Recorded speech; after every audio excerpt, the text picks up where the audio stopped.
24 hours a day, 365 days a year. All over the world, radio and television stations are pouring out music, speech, pictures and sound, programs and commercials in a never-ending stream.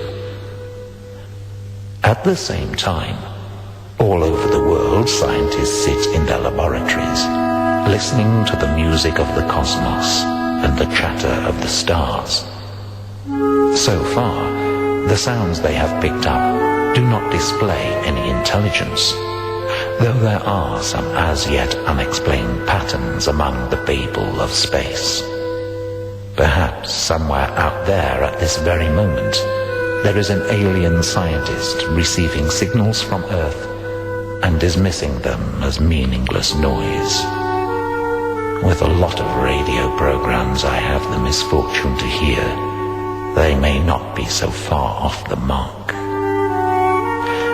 As well as listening to the signals from outer space, our scientists are currently attempting to send encoded simple messages in the hope of contacting intelligent life forms beyond our Earth's atmosphere. Are bug-eyed monsters doing the same thing? Just think for a moment about the rather strange incident which occurred in September 1953 in many parts of England, but mainly in the southeast. Television was only just becoming popular at the time in Britain, and many viewers were amazed to see, instead of the BBC program they were expecting, the station identification caption card and the identification letters of Station KLEE in Houston, Texas, thousands of miles away across the Atlantic.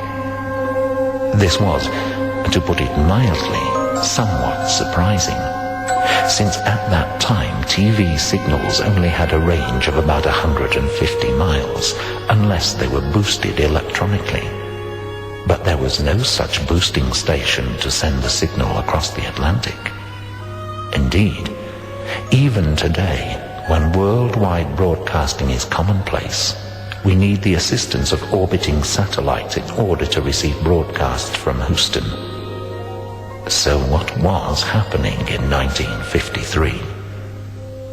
That the KLEE signal was indeed received is verified by several sharply witted viewers who grabbed a handy camera and snapped a picture straight from the screen.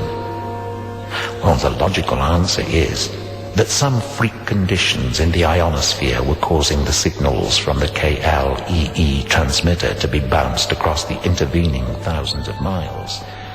Of course, that's the logical, sensible, scientific answer.